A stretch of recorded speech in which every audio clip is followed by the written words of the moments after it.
Thank you for staying with us. This is your favorite news and current affairs program, reaching you live from TVC News here, from our headquarters here in Lagos, Nigeria. And Emmanuel Akidibua is joining us on sports. Welcome back. Good to have you back. Thank you, Emmanuel. I stood in a couple of times. Of course, duty calls. We have to do it. They call him the king and other numerous appellations like the greatest of all time. The man who made the World Cup popular, as well as the original number 10 soccer icon, the Brazilian Edson Arantes do Nascemento, has finally gone home. Pele, considered by many to be the greatest footballer of all time, has been buried in the ninth floor of the Ecumenical Memorial Necropolis cemetery overlooking the Santos Stadium.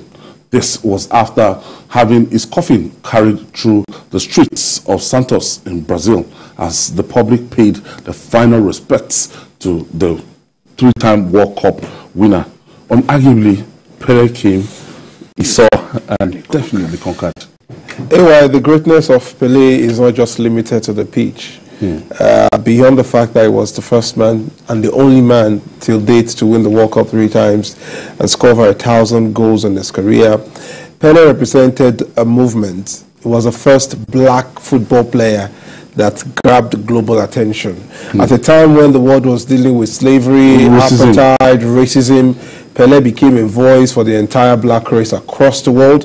And beyond that, after an illustrious playing career, Pele became a goodwill ambassador that is seen as a unifying factor for every race and creed around the world. So we've had some great players who have done great things. Maradona comes to mind, maybe Johan Cruyff, Eusebio, Alfred Di Stefano, Cristiano Ronaldo and the likes. But beyond all of what they achieved on the pitch, many of them, their life away from the pitch remains questionable, especially for Maradona, who is considered in the same climb with Pele. After playing this, Maradona was involved in drugs, was involved in gangsterism and all that. But here was Pele, that decades after he retired from football, he still remained relevant. He's still been seen as, I mean, he was a former sports minister at Brazil for at some point. He represented everything humanity should be proud of, and it's just so sad that, of course, everything that has a beginning must have a end. But the greatness of Pele for many would be forever and ever. And as long as football continues to thrive around the world, Pele's name will always ring a bell. You know, people of my age grew up knowing that there's somebody called Pele, and any young boy of my age then that could play, everybody calls him Pele, Pele, Pele. And when you watch him, or when you watch some of the movement on the pitch, you begin to wonder.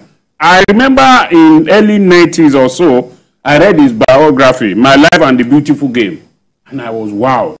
I mean, you could see that the way he grew up and the determination to play football, I mean, this is the only footballer that somebody like me can discuss, because he represents the time, all generation, exactly, and also at the time that football was seen, you use Pele to develop your own local game and all that. It was a role model. It was a role model, and for me, I mean, many people might say that there have been others, but as he has said, this was the only footballer in the world, not only in the black world, but in the whole world, who, even after leaving the game, still has a clean record. You look at others, maybe they have been involved in one drug, or they have been involved in one scandal or the other, but he never had any of that. He was a great man. He was a great man indeed. So ultimately, when you want to look at the impact, the influence on that, the Pele factor on the Brazilian football, anytime when you want to check out the FIFA rating, they are always number one, and there's like a tradition, there's like a culture of football. And I'm sure that those ones that came for this World Cup, I'm sure the coach would have been suspended by now, or the team would have been disbanded, for not giving the account of that. Yes, I mean, Neymar, who incidentally equaled Pele's national goal record for Brazil at the just concluded World Cup, in his tribute said Pele took football from being a sport to becoming an art. Pele was entertaining. Pele was skillful. He made football a beauty to watch, scored goals aplenty. He was not just playing for the goals or for the results. Yeah. He was playing to engage the crowd, pass a message, and lead a movement. So for many football fans, especially for many of my generation who never saw him play, that is when the argument of who is the greatest, whether it's Messi or Ronaldo, we're looking at the stats based on what we see of European football.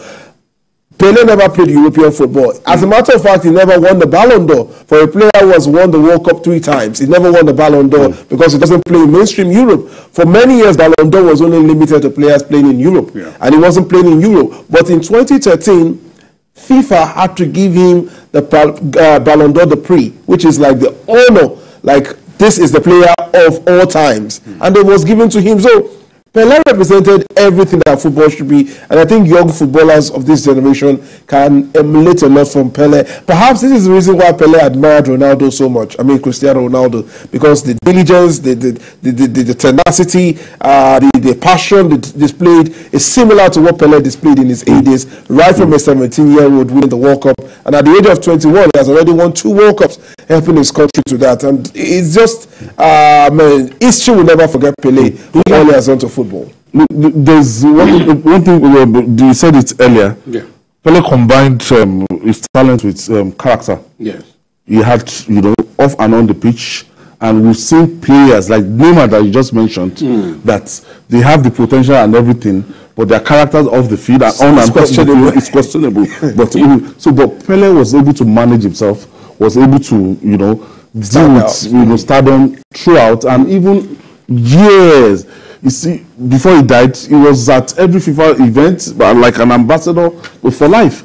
As I said, in that his autobiography, My Life and the Beautiful Game, he gave an hint into how he came into football and his upbringing and the way his parents were always picking him. And he came from not a very rosy background, but when he got to that point, he never forgot where he came from. And he was such an icon that the country, up till the last moment, recognized him. And this is one thing that I want Nigeria, we can learn from. We have Fregene, who, one of the Green Eagles keeper of those days. The man is sick.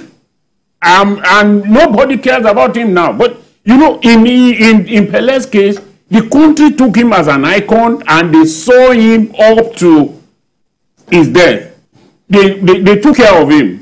But in our own case, whenever our icon, we forget about them. How should this icon be remembered? Well, the FIFA president, Gianni Infantino, had made a request to the entire 211 member nations of FIFA to have at least a stadium named in his honor, so that kids across the world, in Nigeria now, should have. I mean, maybe the Lagos National Stadium may be renamed in his honor, because Pele actually had a close affinity with Nigeria. Yeah. Interestingly, he made 5 visits to Nigeria. In fact, his first ever visit to an African country was in Nigeria. He came in the heat of the Civil War. He came after the Civil War. There was a ceasefire, even for many, they believe that Brazil and Nigeria share a lot of cultural similarities. But I think if there's any African country that would lead the movement of naming the stadium after Pele, Nigeria should be at the forefront. And it's not surprising to know that immediately the news of his death broke, our President Muhammad Buhari was the first national leaders to react to his death. So I hope that the Nigerian government will consider that request very soon. Thank you for your contribution. And Imale Akidibuwa, Thank you very much. Always an honor. Thank you. And that's our offering today. Join us tomorrow for another episode of Journalist Hangout. You can watch the repeat broadcast tonight at 11 p.m. Join us every Sunday from 1:30 to 3:30 p.m. for Journalist Hangout on Sunday. We're on YouTube, youtube.com/TVC News Nigeria. I'm Ayodele Ozubakun. See you tomorrow, and God bless Nigeria.